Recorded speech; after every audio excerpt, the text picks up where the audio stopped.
Good morning, everybody. Welcome to the January 11th, 2024 Mobility Working Group meeting. My name is Councilmember Jose Rodriguez from the City of National City, and we'll be kicking off the meeting. Before we begin, can we please ask our clerk, Francesca, to confirm if we have quorum? Thank you, Chair. We do have a quorum. Great. For working group members, when you would like to speak, simply raise your hand. Just going off, starting item number 1. Introduce the interpreter. Oh, yes. Can we go ahead and introduce the interpreter, please? Yes, good morning. To use the interpretation feature, please scroll to the bottom of the Zoom screen where the meeting controls are. Click on the interpretation icon, the world, and select English as your language. If you are joining through the Zoom mobile app, through your cell phone, tablet, etc., press please the ellipsis, then interpretation, and then choose your language. Finally, click on mute original audio to hear the original Spanish low in the background. Headsets are available for interpretation. If you are in the meeting room, please check out a headset from the receptionist in the lobby. Para hacer uso del servicio de interpretación, por favor desplazarse a la parte inferior de la pantalla de Zoom, donde aparecen los controles. Haga clic en el icono de interpretación, donde está el globo terráqueo y seleccione español. Si está utilizando la aplicación de móvil de Zoom desde su celular, tableta, etc., presione los puntos suspensivos, luego interpretación y luego el idioma. Si no desea escuchar el audio original en inglés en el fondo, por favor seleccione silenciar audio original. Contamos con auriculares disponibles para el servicio de interpretación. Si se encuentra en la sala de reunión, por favor pedir auriculares con la recepcionista en el vestíbulo. Gracias. Thank you. Muchísimas gracias. Thank you so much. And I understand that we'll be having interpretation services for the working group this year. Is that correct? Yes. Fantastic. Thank you. So moving on to item number 1, public comments, communications, or member comments. Do we have any comments from the members of the public? Thank you, Chair. We do have one member of the public who'd like to speak. The original draw. You can go ahead when you're ready. Man, where's everybody at, right? Nobody pays attention to what's going on around them. I don't even think most people know about you guys. I didn't at one point. So, I mean, it would make sense that most people have no clue, how to pay attention to the things that are going on around them. But I think it is nice to see that a lot of the climate shenanigans that are going on and all the things that are being pushed by the government are seemingly kind of falling flat because people aren't, buying into it as much anymore and are getting fed up with having to buy, say, an electric vehicle that, they have to all of a sudden take some kind of anxiety medication because they have reach anxiety. And instead of getting a different vehicle because they are always worried about how it's going to be charged, they're going to be put on some kind of medication that is going to, help them, continue to be in that vehicle. But and a lot of car lots are not selling their vehicles. So I think people are starting to wake up to what's going on and the fact that they're lithium bombs, and which is something that I find it very sad that most people don't want to acknowledge and understand that it is, a potential danger that is because firefighters will sit there and say, well, we can't put them out, so we just let it burn out. So, I mean, what happens when you have a bunch of these vehicles on the road and there's a collision and, they just have this big old fire that they just are going to let burn because there's no possible way to put it out. And then, at the same token, people talk about health and all of this stuff and they're willing to inject themselves with a bioweapon, but nobody wants to look at the radiation that comes off of, like, say, the 5G towers or these vehicles and their charging centers, stations. And we're, sitting here making plans to, have every fleet be electrified. And, I can't imagine the radiation that is going to be coming off of one of those charging stations for like a bunch of buses or a bunch of trucks that, transport goods.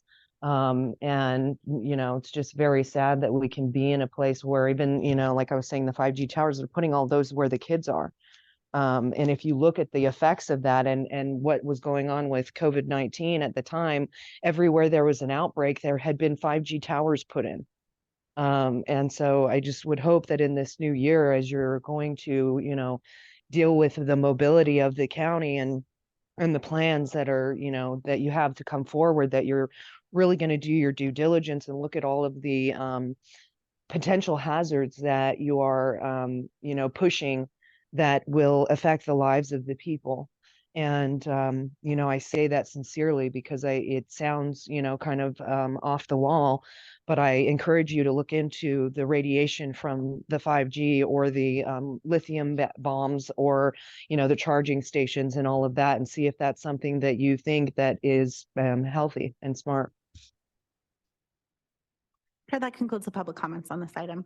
Thank you. Do we have any comments from committee members? No? Okay, moving on to items number for consent, items number 2 and 3.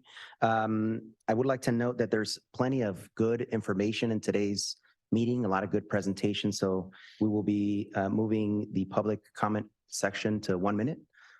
We want to make sure that we get through this and we want to respect everybody's time. So moving on to item number 2, approval of the meeting minutes. Do we have any comments from the members of the public? We do have one member of the public, the original draw. You can go ahead. Yeah, with this, I mean, you're always doing stuff with the climate action plan. And I think that we need to be looking into if everything that you're doing with this climate action plan is actually, you always get information coming down the pipe from other people.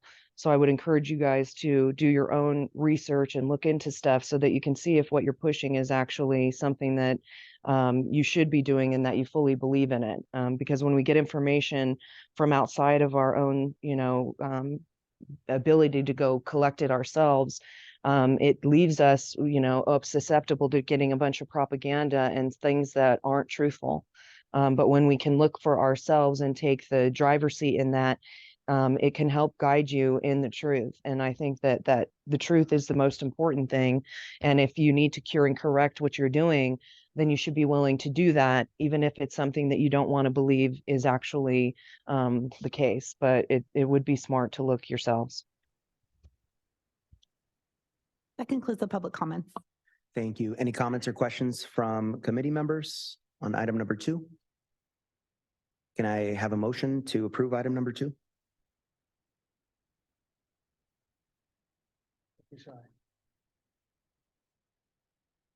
We want to approve both consent items together? Okay, we'll be approving, or I'll be looking for a motion to approve both items 2 and 3. And just to note at the working group meeting calendar, that's agenda item number 3. We are thinking of hosting them every other month from now until the end of the year. I'll move that motion. Thank you. We have council member from IB. I'm sorry, what's your last name? Carol Seaver. Chair, I would second the small Sandwich City of Solana Beach. Thank you. We have a motion and a second. Any other discussion? Please vote. Are we using clickers or no? Yeah, just a raise of hands. Everybody in favor? Anybody opposed? Any abstentions? All right, items pass, consent passes. Moving on to item number 4, we have a report, the Kumeyaay Comprehensive Multimodal Corridor Plan update by SANDAG's Ruby Morales.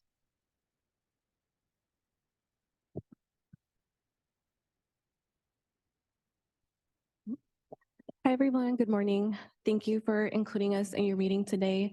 My name is Ruby Morales. I'm a regional planner at SANDAG and the deputy project manager for the Kumeyaay Comprehensive Multimodal Corridor Plan. With me today is David Calkins, associate transportation planner with Caltrans District 11, and we're excited to be here and share this corridor plan with you all. And just before I begin, I just want to highlight that this project was named Kumeyaay Corridor in honor and respect to being located on the traditional, ancestral, and unceded lands of the Kumeyaay people. So what are the comprehensive multimodal corridor plans, also known as the CMCPs? CMCPs are data-driven plans. They're intended to increase transportation options, reduce vehicle miles traveled, and greenhouse gas emissions. The plans propose solutions to build more efficient transportation networks, support climate action initiatives, and improve access for residents, commuters, and goods movements while preserving community character. CMCPs ultimately produce a list of projects that allow us to be more competitive for grant funding, such as Senate Bill 1 funding. And an example of this would be the Solutions for Congested Corridors program. On the screen, you'll see a list of all the CMCPs. I'm sure you've heard of a few of them that we finalized: the North County CMCP, San Vicente, South Bay to Sereno, Coast Canyons and Trails, Central Mobility Hub, and Connections. And the Kumeyaay Corridor is the 6th CMCP in the San Diego region. And now we'll look over the study area. If you're following along and you see a different slide about the timeline, just scroll to this slide. I think there was a little mix-up, but we should be on the study area slide. So the Kumeyaay Corridor CMCP study area encompasses an approximate 2-mile buffer on the Interstate 8 between the Bay and Lakeside. And this is a length of approximately 24 miles. An area of influence was established with the intent of expanding engagement efforts to include the community of Alpine and the tribal communities of the Kumeyaay Nation. Another component of this effort was the Mission Valley Mobility Study, which was funded by the Caltrans Sustainable Transportation Planning Grant. In partnership with MTS and the City of San Diego, this study identified and prioritized near-term mobility needs with a focus on transportation services and access options that decreased congestion and improved travel times for all transportation modes. Understanding travel times is vital to providing a transportation network that fulfills the user's needs. Approximately 3.5 million trips start or end within the Kumeyaay Corridor study area every day. And this represents over 30% of all trips in the region. Of the 3.5 million trips, approximately 6% are by people walking, 1% on bicycles, and the remaining 93% on vehicles. And this includes single occupancy cars, carpooling, rideshare, and public transportation. So it's important to note that over a third of the 3.5 million trips are for distances that are less than 2.5 miles. So with the appropriate infrastructure and technology, a lot of these trips can easily be converted into active transportation or short transit trips. So the timeline for our project, this slide provides an overview of the roadmap that we took to develop the final CMCP. Over the past year, we conducted research on existing conditions, we drafted transportation solutions, and we also engaged public input through meetings, community events, and coordination with community-based organizations. And we have developed transportation solutions. So the draft CMCP will be available this winter, and we'll be sending out an email with a link to the draft. So we want everyone to take a look, and we're going to be considering everyone's input as well. And then we'll be finalizing the CMCP. And so now we'll quickly go over community engagement for this CMCP. So community engagement for this CMCP has included a virtual engagement hub with interactive maps and a survey, presentations to community planning groups, an agency coordination team, presentations to SANDAG committees, updates for community-based organizations, a public meeting, and booths at community events. And I just want to highlight that the draft CMCP reflects public input that was collected between August 9th, 2022 through March 3rd, 2023, and this was during phase 1 of our engagement.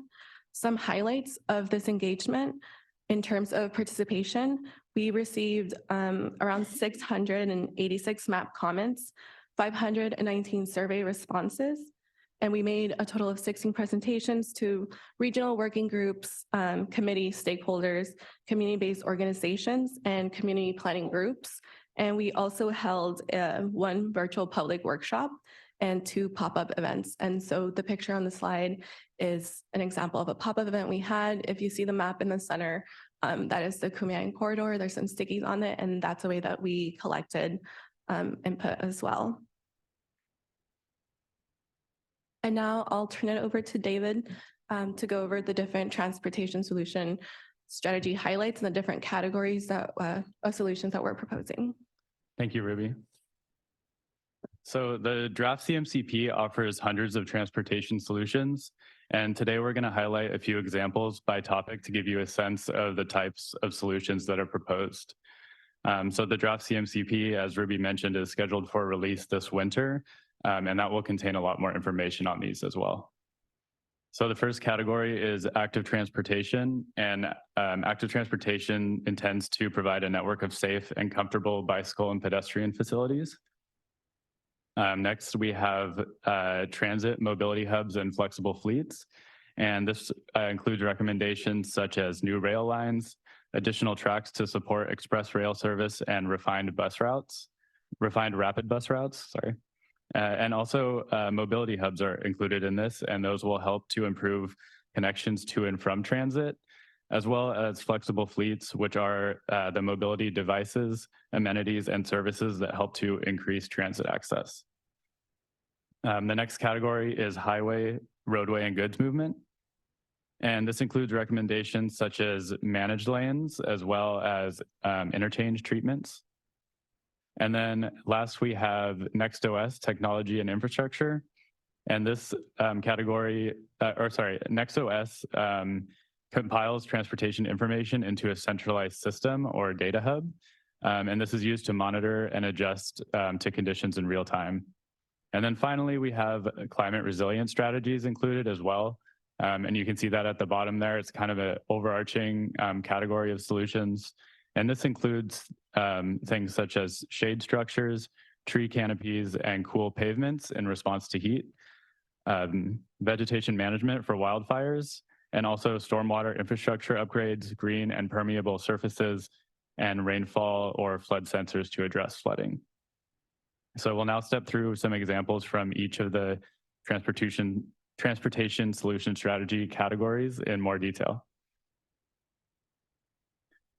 So first is active transportation. And so during our previous round of community engagement, a few key themes related to active transportation emerged in our discussions with the public. First, there was significant interest in pedestrian and bike infrastructure improvements. Also, the issue of physical separation of pedestrians and bikes from vehicle traffic. And also a desire for pedestrian-only infrastructure, such as pedestrian overcrossings, citing difficulties with vehicular traffic at grade crossings. So to address these themes, the CMCP proposes to develop a network of separated bike facilities, such as cycle tracks and multi-use paths. Separated facilities increase user safety and comfort by creating physical separation between active transportation users and cars. And these facilities are commonly recommended along roadways with higher posted speed limits or higher traffic volumes. And some other examples of active transportation improvements included in the plan are traffic calmed roadways and also bike lanes on lower speed, lower traffic volume streets, as well as intersection crossing enhancements. Next, we have transit mobility hubs and flex fleets. And so when we spoke with the public, a few key themes emerged related to this category as well. There was a desire for improvements to existing transit services, including more frequent and faster travel times and better access, including increasing the availability of parking at transit stations. There was also significant interest in expanded coverage for bus and rail transit in the project region, including trolley, coaster, and Amtrak. And so to address these issues, we recommend the expansion of rapid bus routes to provide more high-frequency service. Rapid buses are supported by roadway striping and transit priority signals and other features that improve operating speeds and make transit a competitive travel option. Also, mobility hubs are recommended to facilitate access to transit or streamline travel mode changes. Examples of features that might be present throughout a mobility hub area include enhanced waiting areas, wider sidewalks, bike racks, information kiosks, bike share, and scooter share services. And then finally, a skyway is proposed between Mission Valley and Hillcrest to improve access between major employment and commercial centers and also the Green Line trolley. The skyway will provide a higher capacity connection through steep and challenging topography where ground transportation improvements are difficult. And then our third category is highway, roads, and goods movement. And so a few key issues that we heard from the public on this one were deficiencies. There are deficiencies in vehicle-oriented infrastructure, such as missing shoulder lanes or short on-ramps. There's also concern about traffic congestion, and many participants identified that private vehicles were their primary mode of travel. So to address these issues, flex lanes are proposed along multi-lane roadways to increase roadway efficiency during normal operations and also during special events. Flex lanes utilize technology to designate lanes for preferred uses in response to traffic conditions, and they can be dedicated for transit, high occupancy vehicles, autonomous or connected vehicles, emergency access, or to streamline goods movement. Also, roundabouts are recommended to reduce congestion by maximizing operational efficiency while also improving safety for all travel modes. And more proposed enhancements include squaring up on and off ramps with the local roadway and the removal of loop ramps to enhance multimodal safety. And new freeway to freeway connections are also proposed for high occupancy vehicles, which will reduce congestion at interchanges while prioritizing more efficient modes. And then last, we have NextOS, which is the next operating system, technology and infrastructure. And this can help to address community concerns we heard related to congestion. NextOS is a digital platform that compiles information from sources like passenger vehicles, buses, ride-sharing vehicles, delivery trucks, e-bikes, and scooters into a centralized data hub. And the collected data will help make our transportation system more informed, adaptable, and resilient. And so one example of how the data is used is through dynamic or changeable speed limits and also lane assignments. These are examples of active traffic management features that can be used to change the speed limit or how a lane is used in real time in response to things such as congestion, hazards, or emergency events. And I'll hand it back to Ruby now. Yeah, so we just want to thank everyone for their engagement today. And this is, if you scan this QR code, it'll take you to our project page. And like we mentioned, we hope to release the draft this winter, and we'll notify everyone when that is ready. We look forward to hearing everyone's input on the draft. And yeah, that concludes our presentation. We'd like to open it up for any comments, questions you may have. Hopefully just comments. I'm just kidding. But yeah, thank you. Thank you so much. Do we have any comments from the members of the public? We do have one member of the public, the original draw. You can go ahead. Oh my gosh, you guys and your propaganda, it's hilarious because it's like, we're going to have autonomous cars, but we need to reduce VMTs and GHGs. But as long as you're not driving, we'll be able to do that, right? It's not about total control or anything like that. But just the way you want to do a skyway, I thought maybe what we could do is like roller coasters. That might be even more fun with like a loop, you know, I mean, at least make what we're doing fun. And why don't we put in some moving sidewalks? I mean, they had those in the 1800s. So I feel like we could be bringing that back. And like, what else? Because, you know, we really got to get people into their 15-minute city and out of their vehicles, right? So as long as we make it fun to be enslaved, I don't think that they're going to really complain. I mean, they don't complain now and they're enslaved. So yeah, I think if we just make it seem like, like don't ever want to leave your 15-minute city. So have all of this exciting stuff. I just think we need to really make this more fun for the people. That concludes the public comments. Thank you. Any comments or questions from committee members?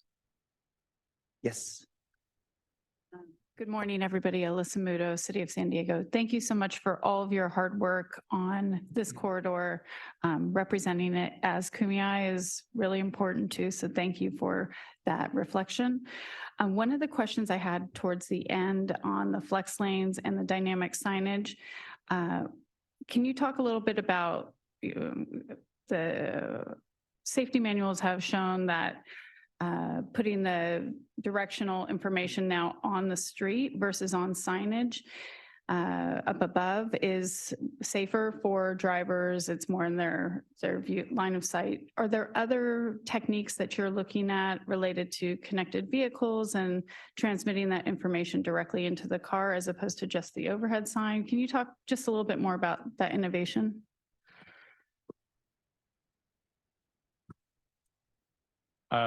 Yeah, we're looking at a variety of strategies that would kind of tie into that next OS category. For the dynamic signs, that could really be used in situations like emergency events or special events to help manage traffic, or if there was construction on the road, you could reduce the speed limit in a dynamic way.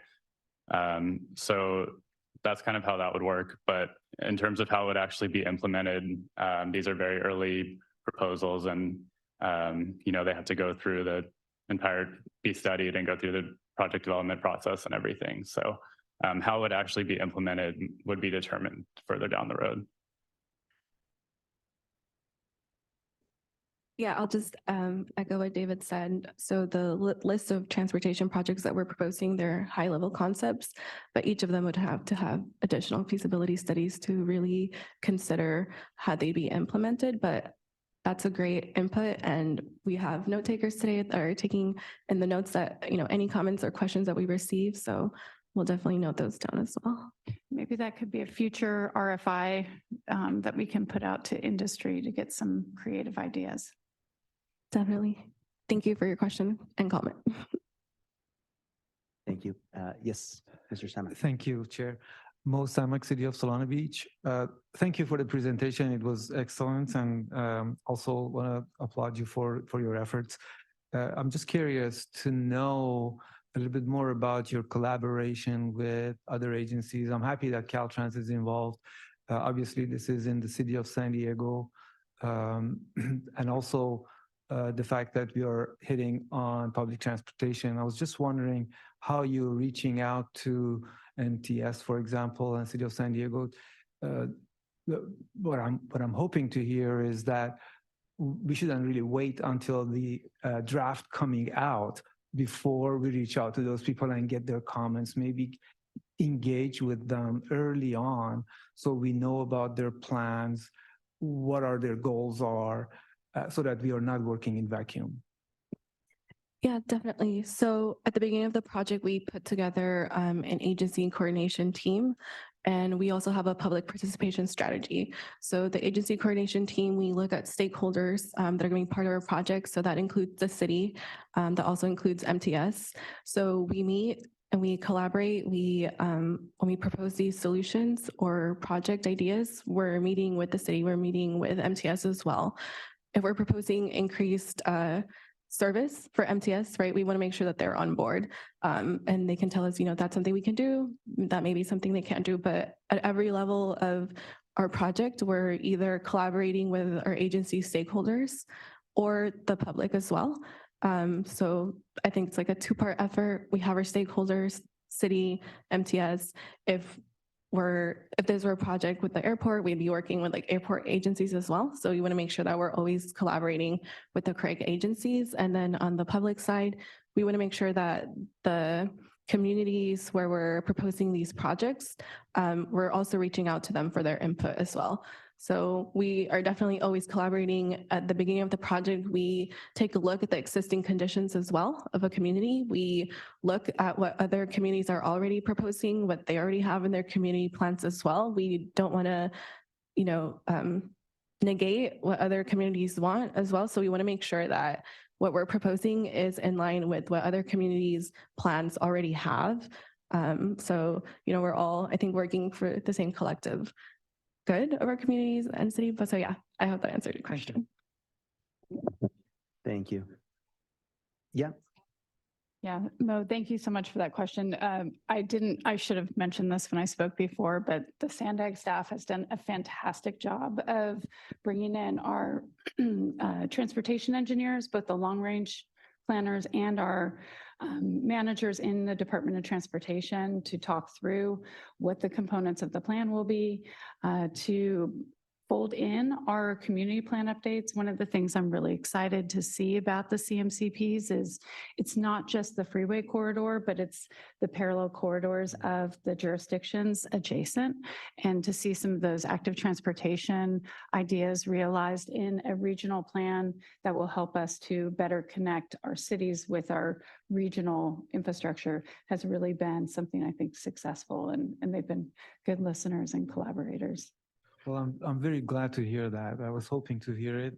I'm just thinking that this could very well be a model plan for the region, and I was hoping that we do a good job and be successful so others can easily follow. So thank you for that. Thank you. Yes. Thank you for the presentation, Ed Bandigan, City Traffic Engineer, and Sanitas.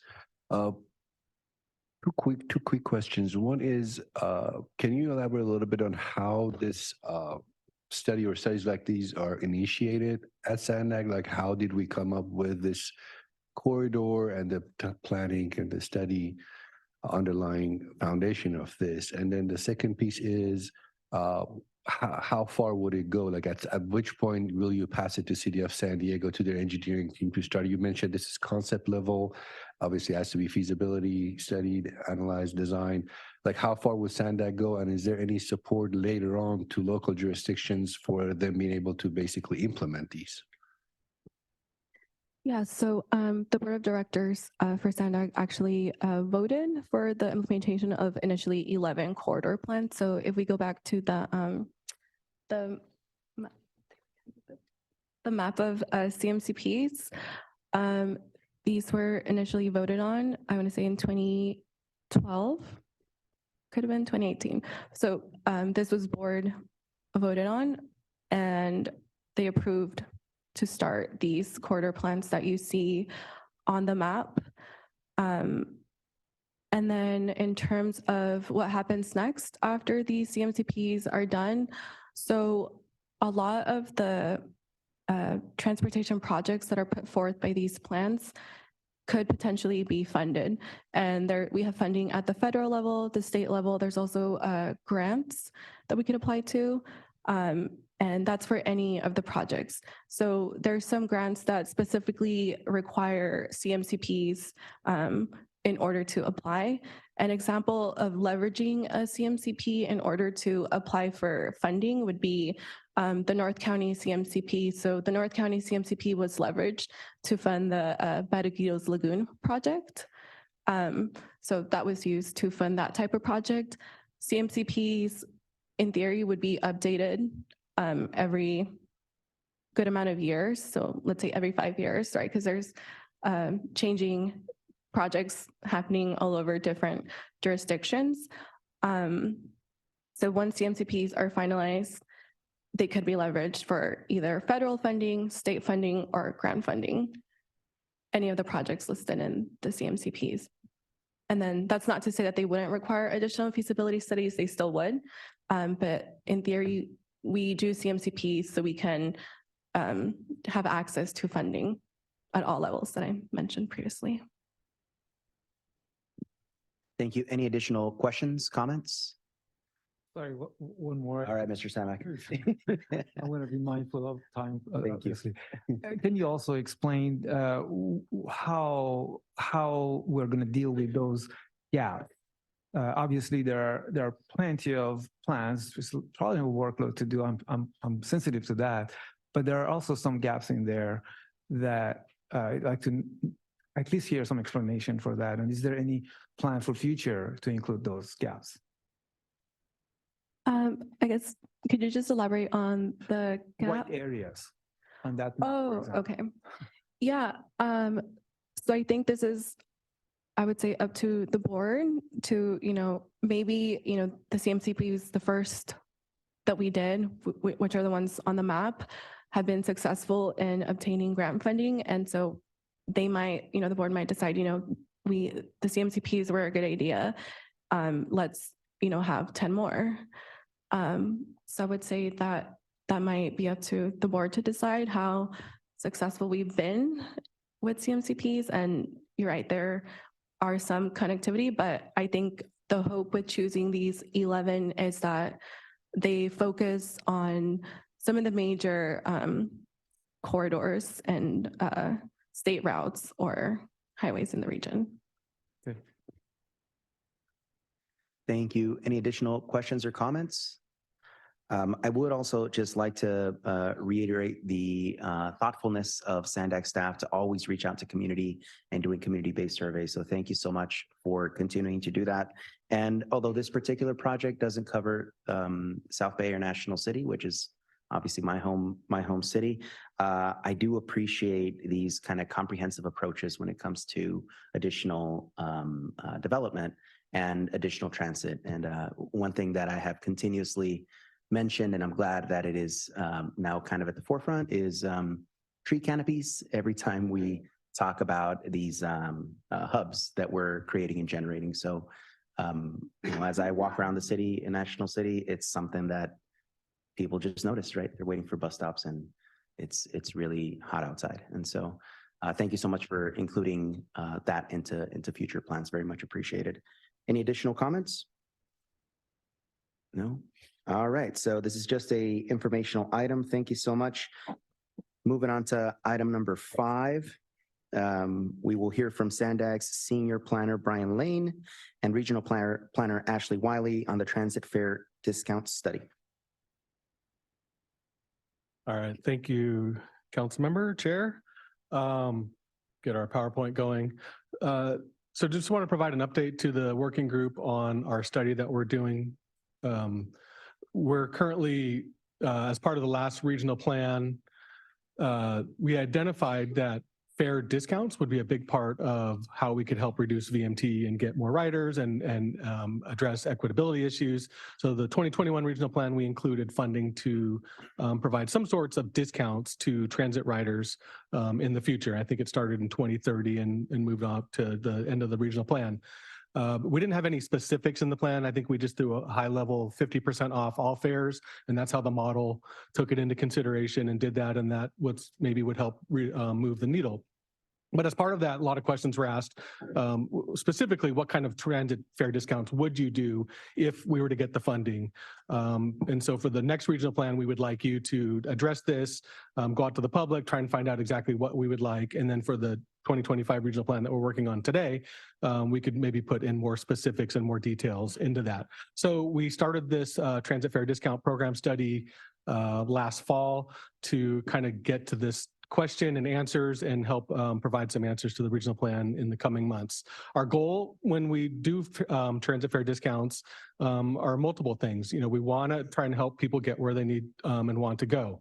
A good example is our free youth transit pilot program that started over a year ago for kids 18 and under, and I think we presented that to this committee. But you know, that really did help move the needle. It did increase ridership in that age category, and it was a small cost, but that's one of the things that you can do. We want to make it easier and more affordable for people to use public transit. We do hear from the public that for some folks, you know, transportation is very expensive, and so we can make it more affordable for them. We might be able to get more folks on there. If we can get more people riding transit, obviously, then the results are less greenhouse gas emissions, cleaner air, and then better traffic flow. But so what are we doing specifically with this project?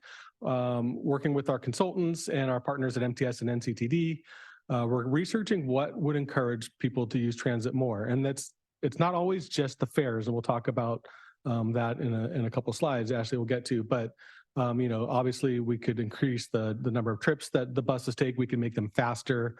They could go more often in the night and early mornings, things like that. But we do want to hear if lowering fares for certain groups or for everybody or different ranges, you know, what kind of impacts that have and what they would like to see depending on the amount of money that's out there. So we're working on this. We're trying to study that. We're trying to understand the different ranges of free or discounted fare programs that we could do. We looked out to other cities to see what they're doing with the funding that they have, seeing what's successful, what's not successful, what's affordable, what's not affordable.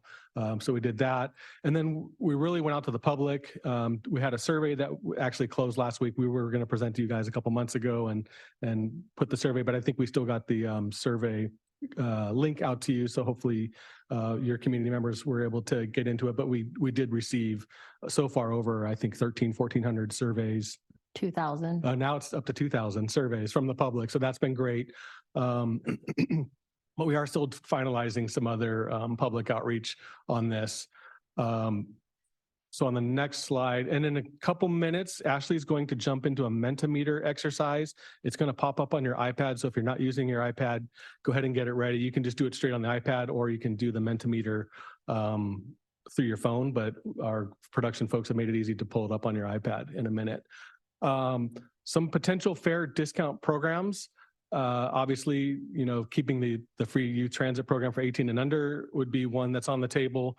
There's been a lot of talk from community members to expand that to 24 and under as well. So we're researching the cost and on that one.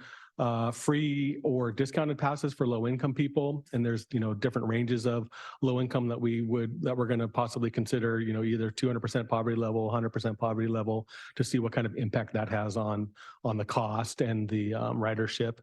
And then some other groups as well. You know, currently we already have the senior discount pass, but maybe making that free, including all students, whether it's community college, universities, trade schools, things like that, or even veterans. So there's a slew of programs that we're looking into. And then we'll come back later this spring with some more results and kind of what we heard from the public and what we heard from groups like you, the Transportation Committee and others, on what we think is best to move forward within the next regional plan. So with that, I'll hand it over to Ashley to do our survey.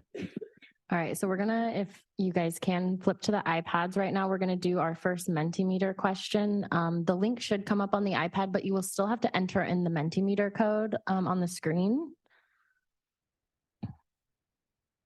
So I'll give you guys a minute.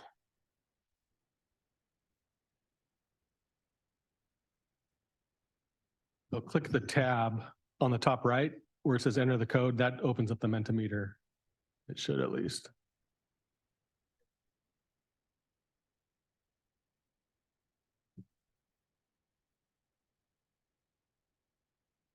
All right, I think I see if most people have gotten it.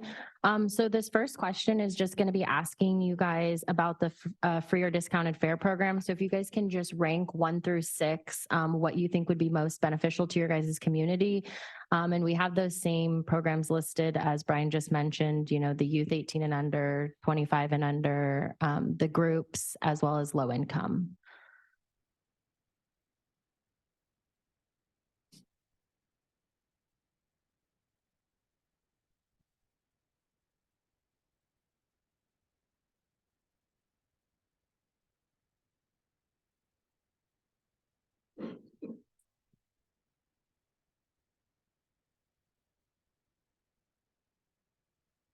Do we keep going, Ashley?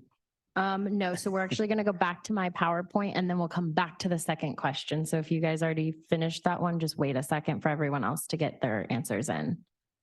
And it's updating live on the screen up there. Yeah. It was. And so we did do this with another working group, the social equity working group. So it will be a combined answers between you guys and the social equity working group. So.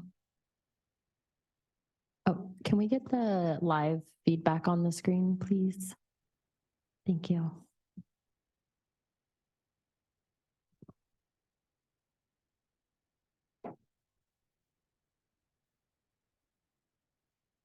It looks like the youth opportunity 18 and unders has taken the lead so far.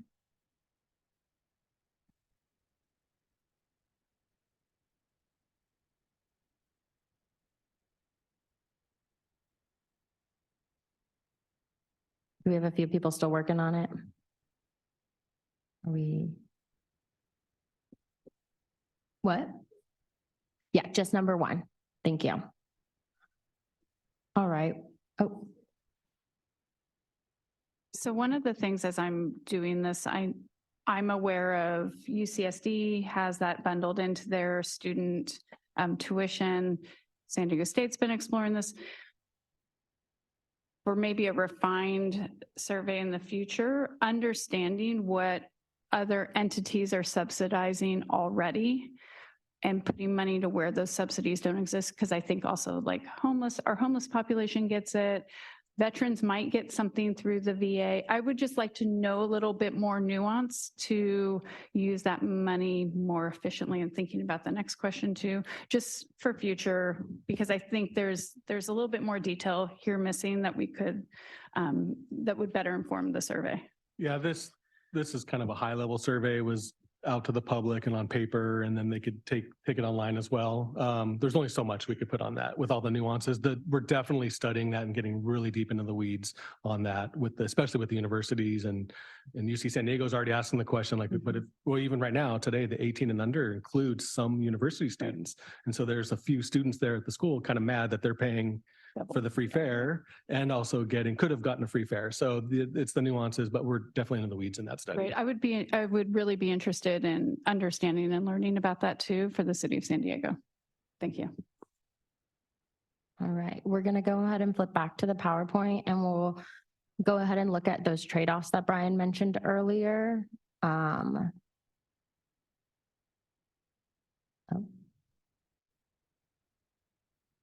Okay. So as we all know, funding is limited into the region. And so if we were to bring a free or discounted fare program, we would obviously need to find future funding for that. And if we didn't have funding and we wanted to implement that, it would come at a cost. So that would be the frequency, the service hours, maintenance, amenities, security. And so each of those kind of plays into if we could even have a free or discounted fare programs. As we know, each one has a cost. So our next Mentimeter question is kind of going to ask you guys to fund transit. So we're going to play kind of like a scenario. If you had $100 to fund transit, how would you guys want to spend it? Would you guys prefer to have free or discounted fare programs for your community, or would you need to keep the frequency for your communities or service hours? So we can jump back to Menti. And then you guys can go ahead and I think it's again ranking 1 through 7 for this one on how you guys would want to spend the money.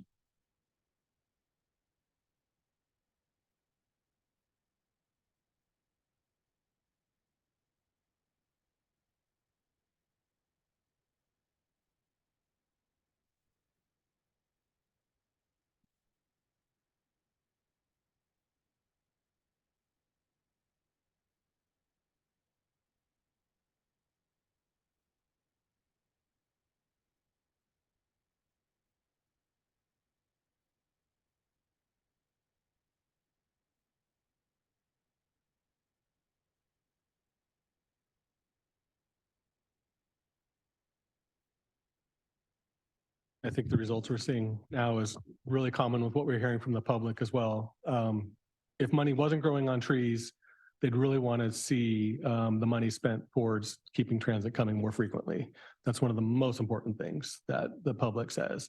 And I think that's kind of what you guys are saying as well. Spend that first, and then if we have more money left over, maybe start then looking at discounted fare passes.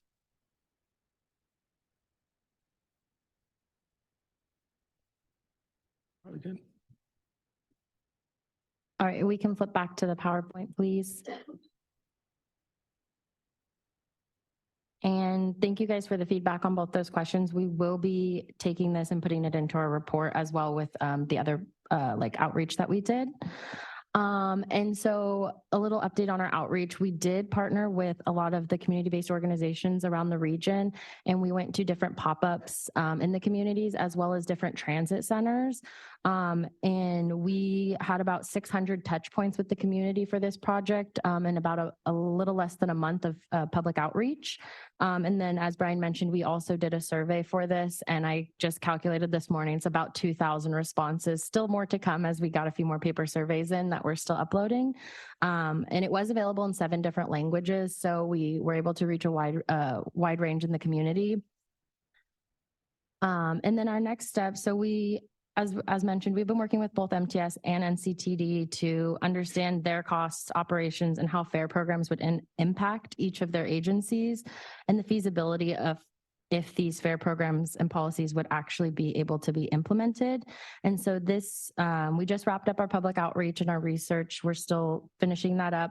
But early this year, we're hoping to put out the study results, and this project is to inform the 2025 regional plan. So we'll be letting our team here at SANDAG know, kind of update the overall fares that Brian said. We kind of did an overall 50% off. This will give us more statistics and more details. And then our longer term goal would be hopefully by 2030 to either have new investments for these fare discounted programs or understand again what the region wants. And as Brian mentioned, we do really hear that the frequency and the service hours and expanding is a high priority of the community.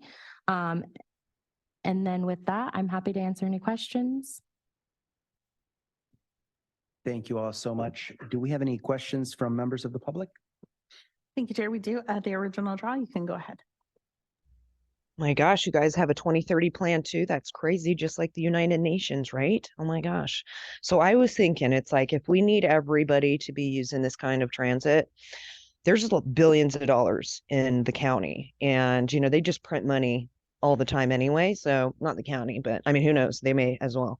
But the government. And so it's like, I mean, we could just give everybody a free ride, because if you don't do it for everybody, it's not really equitable, right? It's like we shouldn't be picking some people over others. And if you really want to incentivize them, you could pay us to use it, like with some kind of stimulus check. And then that way, you know, everybody's riding it. But then I just wonder if you're prepared for that, if everybody actually does ride public transit, right? Because then it would be like, then you'd have a lot more issues of making sure people get places on time and that they can get everywhere.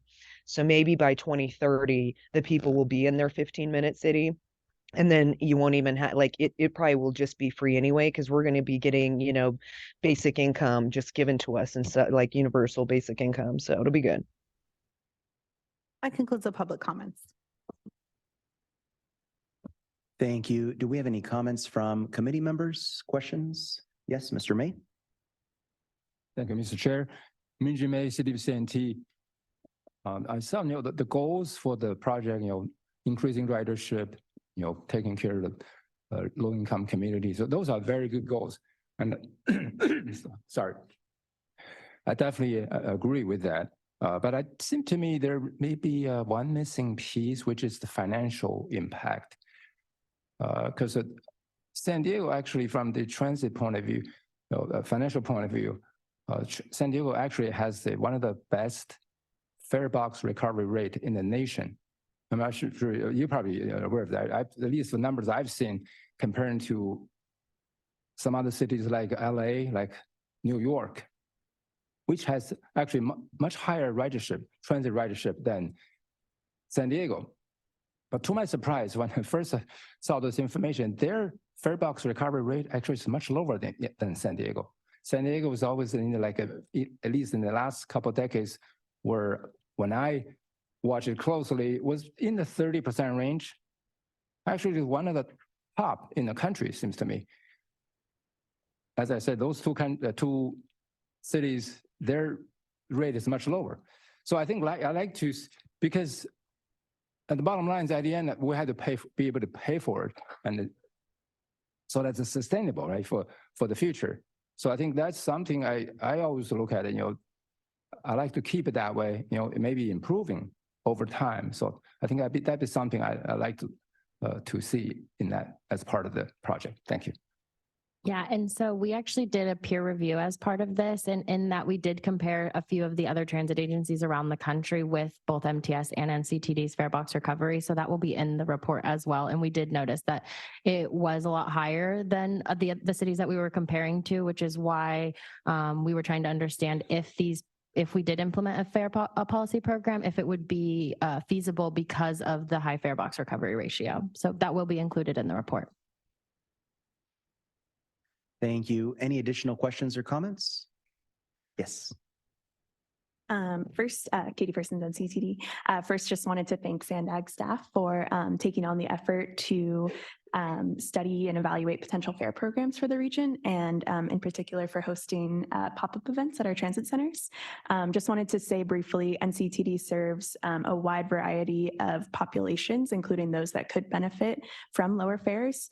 I did want to highlight or just reemphasize what was on that slide, that in funding constrained environments, there are very real trade-offs. And the reality is that access is not improved by free fares if the bus or train doesn't get you to your appointment on time. And equity isn't just about cost, it's also about that level and quality of service as well. So we're definitely looking forward to continuing the coordination with SANDAG and MTS, and looking forward to the final results of the survey as well. Thank you. Thank you. Any additional questions or comments? Yes. I agree with Katie that it's not so much the the fee, but the time. Like, how many people here took public transit today? If I took public transit, it would have been probably an hour to get here. And I'm from Imperial Beach, and a lot of the people there, they have to go out of town to work. Mira Mesa, Kearney Mesa, and Escondido, and it's just not feasible for the time for our working class that live out further. I'm sure they would pay if they could get up there, but the time, they can't afford the time to get there and then come home. Driving, I know I have a friend that commutes from Vista. It's an hour and a half each way every day driving. Can you imagine what it would be on the bus? Because you have to transfer and all that. Yeah, so it's not a cookie cutter plan for every community. Some communities are further out and need to have a different, like there's the 84 crayon box, they didn't need a color, just not black and white, you know, so thank you.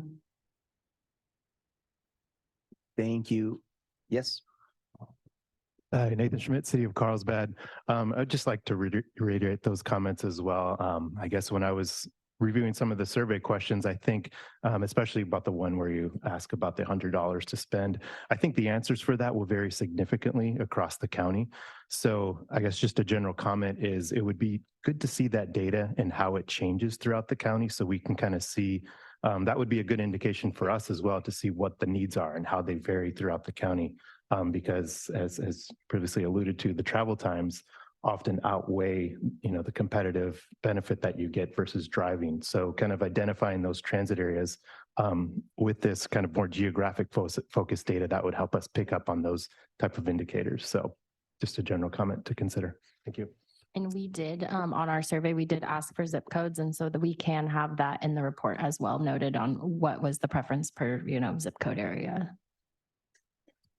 You had a follow-up question? Yes, just another comment. Right now they have these double buses going through Imperial Beach, and they are coming every 15 minutes.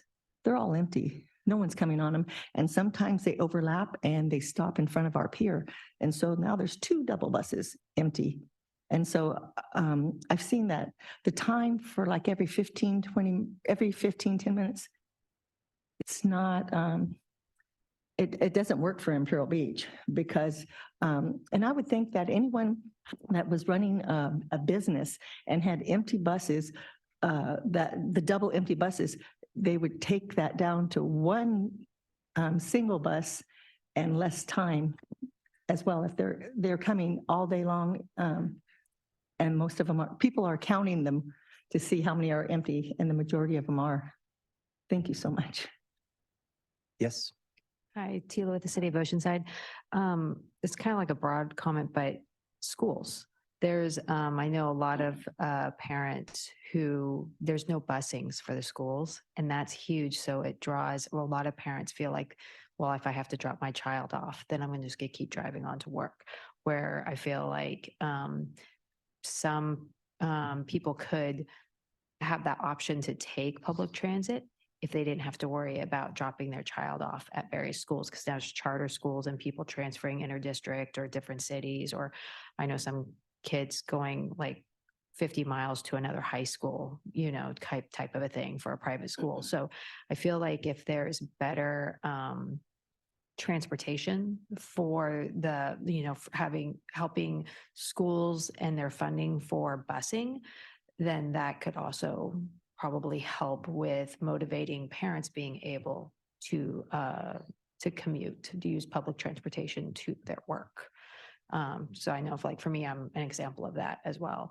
And then I kind of just want to throw out with NCTD, I don't know if there's any way to work with, MTS or NCTD to provide more specific school busing for kids, because I know that there's also a safety comfort for parents having kids getting on a bus with other people. So just throwing that out there. One of our options was to expand to new areas as like one of the trade-offs. So that could be a potential thing that we show in the report as well. So. Any other comments, questions? Thank you so much for the presentation and all of the work. I know that to do 2,000 individual surveys is a lot of work. So thank you for compiling that and putting it together, and all under the premise that we need to make sure that we need to support and expand our public transit system, right? For a wide variety of reasons. And at least for me in the city, National City, being the densest city in the county, with one of the highest transit ridership, constantly thinking of additional routes and amenities that go along with our transit hubs is key to make sure that we enhance the experience of riders. And so thank you so much for all your work. All right, so this was an informational item only. Moving on to item number 6, we have a presentation on regional value capture study by our own planner, Tim Garrett. Right, thank you. Good morning, Chair Rodriguez and members of the Mobility Working Group. My name is Tim Garrett. I'm a regional planner here at SANDAG. So SANDAG plays an important role in providing infrastructure for the region and shaping the development of our region.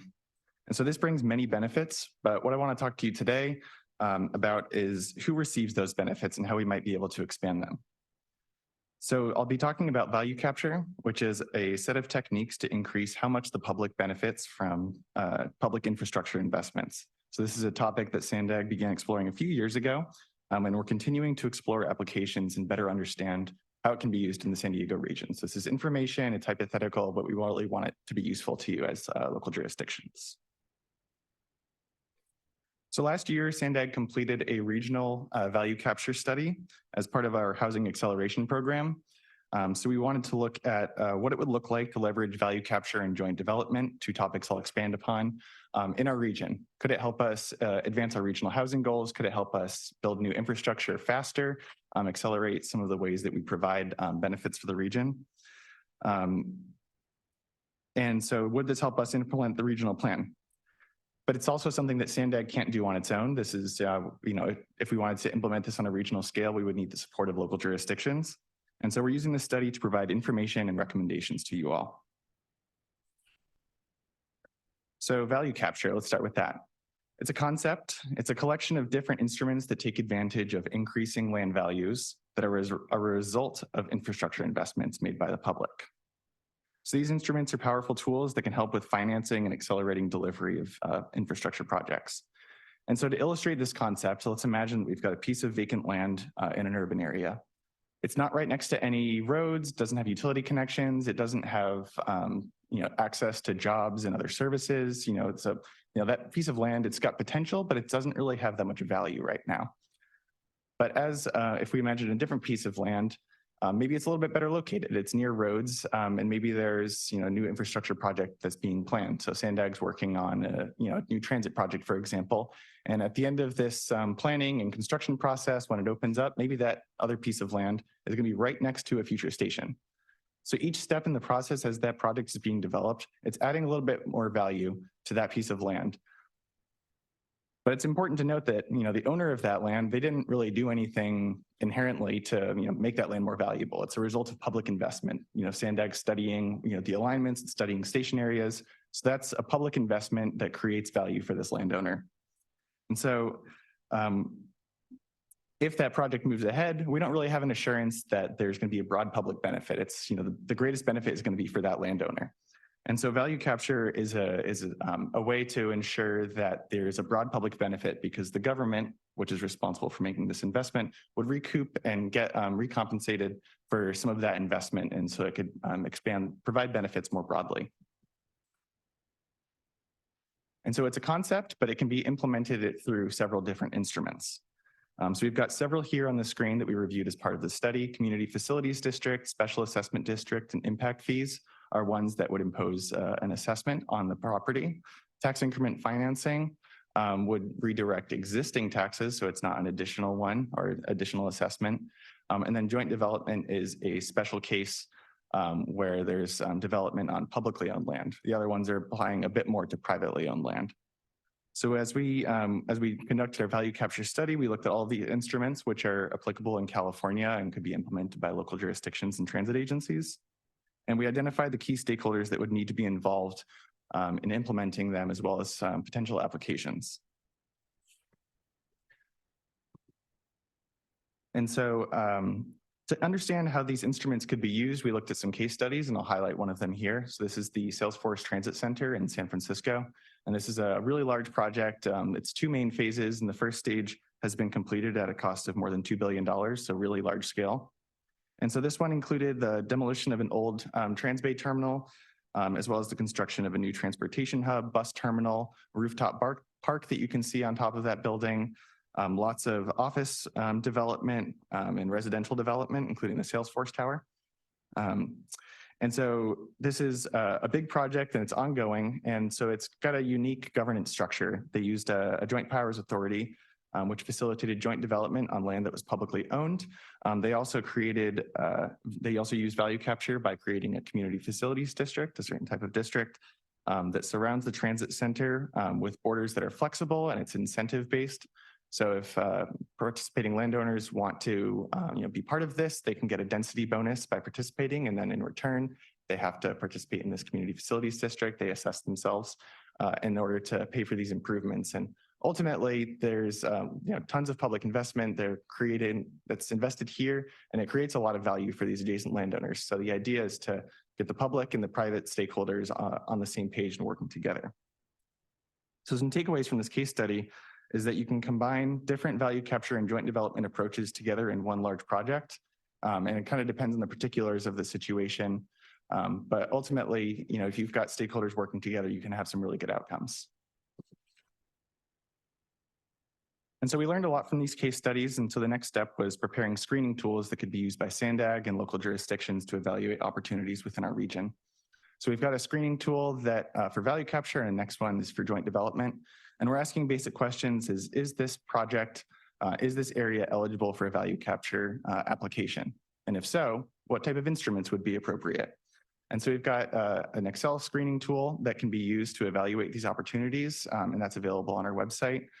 And so, we ask people to go through this process, and, we're happy to kind of walk through at a later date how to actually do that. But this is the screening tool that can be used within the region to make it a little bit more tangible. The joint development screening is very similar. Is this site, is this area eligible for joint development? And then will it generate meaningful revenues? Is it worth pursuing? And so we know that MTS and NCTD are already doing this. So this isn't something brand new for the region, but it's just we're approaching this from a regional scale, and what new applications could we make use of with this? And so we had some consultants on this study who are experts in real estate analysis to help us test the screening tools and look at a couple of local opportunities, some SANDAG projects to see what the opportunity is. So for value capture in particular, we looked at the proposed Purple Line commuter rail line. And so the caveat here is that the alignment, station locations, this is very much not final. This is something we're looking at, but it's a long process. But we wanted to look and see if value capture could potentially be used to help fund this project. Would it be useful here? Would it be appropriate? And so we anticipate this being a transformative project for the region. And so we wanted to maximize community benefits as we make such a significant regional investment. So for this scenario, we assume that there is an enhanced infrastructure financing district. It's a form of tax increment financing, as well as a community facilities district. And so those could be kind of overlaid in this Kearney Mesa area, which would be one of the proposed stations on the Purple Line. And so we went through a scenario where we assumed what the development program would be, what the existing taxes are, the future taxes, and how much this could be generating in revenue. And so we found out that this, over 45 years, this could generate up to $1.1 billion in revenue for the EIFD and even more for the Community Facilities District. And so there's potentially a lot of revenue to be gained here if implemented in conjunction with such a significant investment. And so we think that it's worth pursuing as we continue this project. We also did a joint development scenario where we looked at redevelopment or development at the Tecolote Road trolley station. So this is on the Mid-Coast extension of the Blue Line trolley, which opened in 2021. And right now we've got some station areas that are they're potential development sites. And this is one where right now the parcel that's owned by SANDAG and will be transferred to MTS is just a parking lot. So maybe that could be used for something a bit more productive. Maybe there's a residential development that could be feasible here. And so we looked at the surrounding market. We looked at the potential development that could happen here, assuming that there's certain affordability requirements that might be required by MTS. And so we looked at what type of development might be feasible, and we found that there is a feasible development program, and so encourage MTS to consider this. And so considering lessons learned from researching the different instruments, case studies, and then looking at these potential opportunities within the region, the next step was developing an implementation strategy. So I mentioned that successful implementation is, it's best achieved when you've got regional coordination, you've got everyone working toward the same goals. And so the beginning of that is establishing a vision regionally about what this could look like and having consistent policies across jurisdictions. So that could be, from SANDAG, providing the infrastructure, transit agencies, and then local jurisdictions so that we've got policies that are complementary. And so that starts with identifying roles and responsibilities, getting on the same page, and then starting to move forward and working together. And then after establishing the regional coordination, the next step is site-specific work. So we provided the example of this with the Kearney Mesa and Tecolote Road opportunities about selecting priority sites, developing a business case, and forecasting potential revenues. And so strengthening partnerships throughout the analysis process and then moving forward, creating districts and actually providing that infrastructure that provides the value increase is the next step. And so we learned a lot from this study. This was a SANDAG-led study, but ultimately we want to provide information to the local jurisdictions because we would need your support in order to help implement a regional vision. And you could implement it yourselves as local jurisdictions. So we want this to be useful.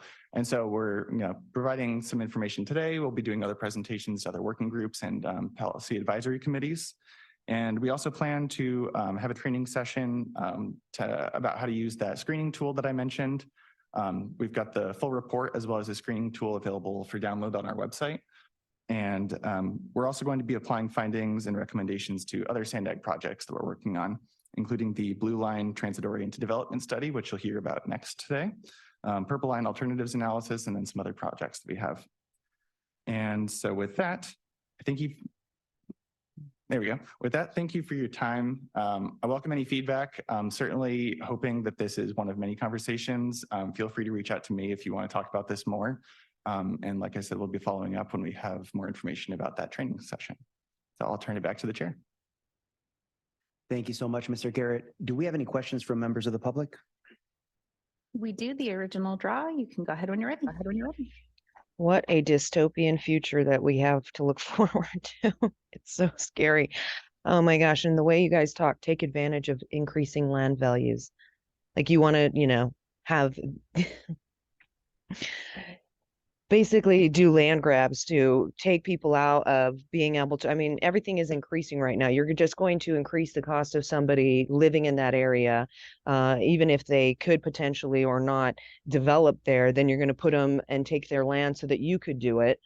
I was actually wondering when this was going to come again, because this is just like, if people really understood what was going on around them, and so quickly, and you guys just, you speak, it's funny because it's like money makes the world go round, right? So as long as you guys have some kind of gain in it, you will, take from other people and like put them in a position where it's going to be harder for them to afford stuff just so you can make money and pretend to bring transit to people that don't even write it. I mean, there's not even enough people and we're spending all this money to do it and taking, yeah. That concludes the public comments. Thank you. Do we have any comments from committee members? Questions? No? I have a question. This seems very similar to us as jurisdictions when we have development impact fees for developers that develop in our cities. How does this compare with such a fee on development and upzoning in our communities? Yeah, so impact fees are a form of value capture. So you're recognizing that the private development, the ability to develop land, that brings a lot of value to a developer. And so the impact fees are the local jurisdiction, collecting some of the fees that are kind of in exchange for that. And then that's used to help provide the infrastructure and services like roads, utilities, fire and safety and things like that. So that is a form of value capture. I'd say the distinction that SANDAG doesn't collect impact fees because SANDAG doesn't have that land use authority. So it's a little bit different in terms of how SANDAG would be involved. The biggest connection to SANDAG would be these kind of large infrastructure projects like transit projects, highway projects, bikeway projects, something that SANDAG can provide. And so that also provides a lot of value. And so, and that's in addition to the impact fees that would be collected by the local jurisdiction. I appreciate it. I'm certainly very interested in discussing if we see this into fruition over the next decade, the purple line going up the 805 freeway, it would encompass a handful of cities, and would love to have this kind of conversation among the transit stops and the transit hubs, seeing as they will, due to public investment, have an increase in property value, and thus the land is worth more. And so definitely look forward to ongoing conversations. And thank you so much for presenting this. It's in some ways complicated, but in some ways pretty simple, right? Property value goes up, and we got to make sure that the public benefits the most from it. So thank you so much. Any additional comments, questions? Yeah. Really interesting study. I would maybe request or recommend removing the targeted location, even though it's a radial on the Kearney Mesa, just until we have more conversations about that. Okay, thank you. Thank you. This is also an informational study, informational item. So if no other questions, we're moving on to item number 7. We'll hear from SANDAG's regional planners, Lizzie Harvey and Emily Doss, on the Blue Line Transit Oriented Development Study.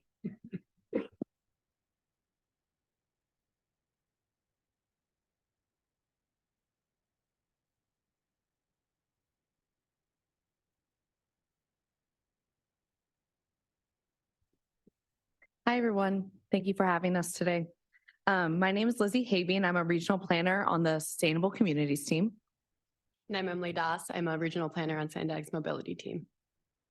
And today we'll be talking a little bit about the Blue Line Transit-Oriented Development study. We'll provide an introduction, provide a little context on the 2 sites that we're looking at in the study, as well as talk a bit about the tasks and then leave some time for discussion. So a little bit about the Blue Line Transit-Oriented Development Study, or Blue Line TOD study. The study will identify opportunities for encouraging and creating TOD at and near 2 Blue Line trolley stations in the South County, looking at the San Ysidro station in the city of San Diego, as well as the Palomar station in the city of Chula Vista. The study will assess land use, transportation, and market conditions to inform strategies for TOD implementation that highlight opportunities for potential development, community integration, and mobility improvements. The study will advance regional planning goals and support ongoing parallel efforts in the corridor. Some of the funding sources is the Regional Early Action Planning Grants of 2021, so REAP 2.0. That is a state-funded, as well as a federal transit agency FTA pilot program for TOD planning. So why are we doing this study? What are some of the goals? objectives and overall themes. So as a part of SANDAG's 5 big moves and as a foundation of our sustainable community strategy, we understand mobility hub areas to be centers of activity and growth, not only providing mobility options, but foster placemaking strategies where people can live, play, and grow comfortably. This furthers our 2021 implementation action to partner with local jurisdictions and develop resources for mobility hub implementation. And we see this as a potential case study for TOD development for the region. Additionally, it advances and aligns with various SANDAG projects and plans. So some other parallel efforts that we have, we see this as being a part of our San Ysidro Mobility Hub planning efforts, looking beyond just the transit center, but understanding what else is happening in the area. There's a lot of commercial space in San Ysidro. Just to provide a bit of a background where San Ysidro Mobility Hub planning is at, we have both phase 1, which is looking to improve existing San Ysidro Transit Center through near-term measures that enhance connectivity and safety, as well as phase 2, which is develop a comprehensive vision for the future SY Mobility Hub. Additionally, we are aligning with the Blue Line Express study, now being referred to as the South County Rapid Transit. This study is yet to kick off, but is underway, and it's looking to understand how to improve travel times from the international border to downtown San Diego. So this is looking at multiple opportunities such as rapid bus line, express service on the Blue Line, as well as potential connection to the coaster to serve the border and potentially integrate with the Purple Line. The Purple Line conceptual study that's currently underway as well, that I think you all have heard from the project management team. Additionally, we have the Palomar Street grade separation study. SANDAG was recently awarded over $20 million through Design Environmental for a grade separation at the Palomar trolley station. So that will enhance safety and access for all users.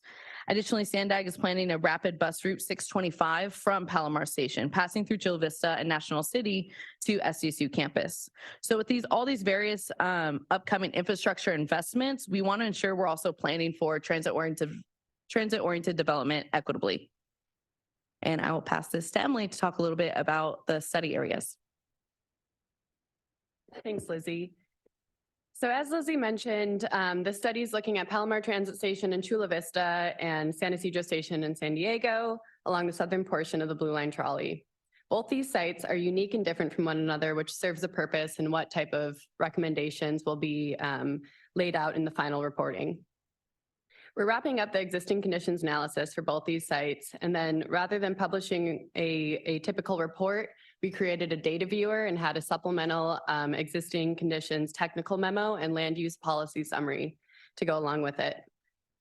I will call out some notable statistics from the existing conditions technical memo later into this presentation.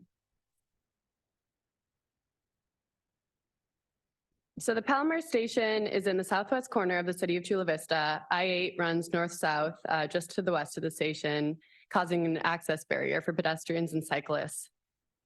A large commercial center lies just east and northeast of the station, which provides ample amenities to the community and transit riders. This area sees a high volume of pedestrian and auto traffic, and the Palomar site is unique because of all of the vacant lots that are nearby this area. As a part of our existing conditions analysis, we looked at the Public Health Alliance's Healthy Places Index score, or HPI, for each of these study sites. HPI provides data relating to quality of life inclusive to health impacts, pollution exposure, and socioeconomic information on a neighborhood level. The HPI combines 25 community characteristics like access to healthcare, housing, education, and more into a single index score. The healthier community, the higher the score. Overall, Palomar site scores 27% on the index. This site scores 18% for diesel particulate matter and 40% for PM 2.5.